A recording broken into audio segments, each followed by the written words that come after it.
맨 뒤쪽 어금니라고 해서 그 부분을 수복을 해주지 않으면 결국에 남아있는 치아에 가해지는 부하가 커질 수밖에 없기 때문에 이게 오랫동안 방치되었을 경우에 파절이 되거나 아니면 잇몸이 조금 안 좋아지거나 그런 현상이 나타날 수 있고, 특히 이제 빠진 치아 바로 앞쪽에 있는 첫 번째 큰 어금니는 조금 더 영향을 많이 받을 수밖에 없습니다.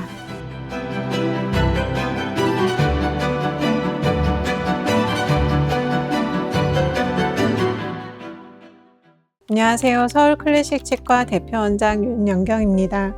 오늘은 제일 안쪽 어금니의 임플란트에 대해서 알아보도록 하겠습니다.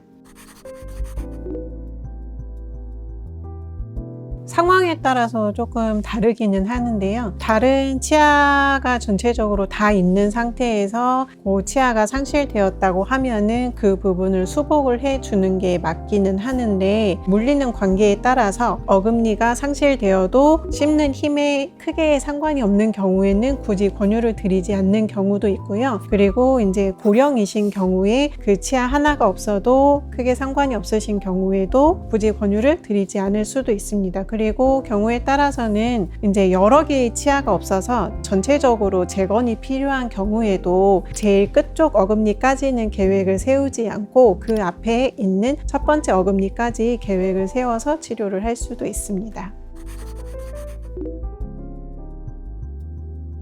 우리 연구치는 총 28개인데 이 중에서 이제 대구치라고 하는 어금니, 큰 어금니는 총 8개가 되거든요. 근데 이제 총 치아의 개수는 28개 있지만 이 치아의 위치에 따라서 치아의 역할이 각각 다르게 되는데, 실제로 음식을 씹을 때 80~90%는 큰 어금니에서 일을 하게 되거든요. 그런데 이제 8개의 치아를 가지고 음식을 주로 씹는다고 보시면 되는데, 맨 뒤쪽 어금니라고 해서 그 부분을 수복을 해주지 않으면 결국에 남아있는 치아에 가해지는 부하가 커질 수밖에 없기 때문에 이게 오랫동안 방치되었을 경우에 파절이 되거나 아니면 잇몸이 조금 안 좋아지거나 그런 현상이 나타날 수 있고, 특히 이제 빠진 치아 바로 앞쪽에 있는 첫 번째 큰 어금니는 조금 더 영향을 많이 받을 수밖에 없습니다.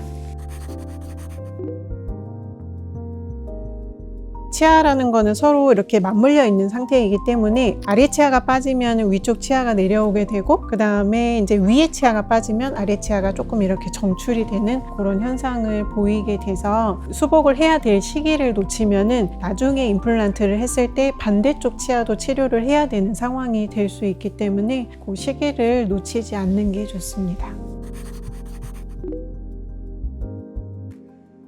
일단은 그거는 어느 정도 맞는 얘기이기는 하고요. 이제 치아가 빠지게 되면은 그 치족을 잇몸뼈는 점점 이제 퇴축을 하게 되는데, 퇴축을 하게 되니까 일단 뼈가 부족을 하게 되고 윗턱이랑 아래턱을 나눠서 생각을 해야 되는데, 윗턱 같은 경우에는 이제 코 옆에 상악동이라고 하는 공기주머니가 위치를 하고 있는데, 이 공기주머니의 위치가 이제 작은 어금니 쪽에서는 좀 더 이렇게 상방에 위치를 하는데 뒤에 어금니로 갈수록 이렇게 밑으로 점점 처지는 형태를 보이게 되거든요. 그래서 제일 뒤쪽의 어금니 같은 경우에는 이 공기주머니가 밑으로 하방으로 처져 있기 때문에 공기주머니를 올리는 시술이 필요한 경우가 굉장히 많게 되고요. 그리고 이제 아래 같은 경우에는 아래턱에 임플란트를 심을 때는 신경을 주의를 해서 심어야 되는데, 신경이 주행하는 경로를 보면은 신경이 이제 뒤로 갈수록 이렇게 점점 올라가는 형태를 띠고 있기 때문에 상대적으로 앞쪽에 비해서는 뒤쪽에 있는 부분이 신경과 그 잇몸뼈의 라인과 근접한 경우가 많기 때문에 조금 더 주의가 필요합니다. 따라서 임플란트를 심을 때 조금 더 수술 난이도는 높아질 수 있고, 아무래도 그렇게 되면은 회복 기간은 조금 더 길 수는 있습니다. 예전에 임플란트가 없던 경우에는 이제 그 위치를 수복을 해주기 위해서 이제 브릿지를 하기는 했는데, 앞과 뒤의 치아를 연결해서 하는 형태가 아니고 앞에 있는 치아를 깎아가지고 뒤에는 모양만 다는, 그러니까 제일 뒤쪽에 있는 치아는 모양만 이렇게 얹어놓은 형태를 하기는 했는데, 그것도 사실 앞에 있는 치아 한 개만 깎아서는 힘을 받지 못하니까 그 앞쪽으로 연장을 해서 그런 식으로 하기는 했는데, 지금은 이제 그런 방법은 사용을 하고 있지 않고, 왜냐하면 이제 깎아놓은 앞에 있는 치아가 결국에는 그 하중을 오롯이 받게 돼서 얘네들도 결국에는 자기 수명만큼 못 쓰고 일찍 망가질 수가 있기 때문에 지금은 그런 방법은 사용하지 않고 있습니다.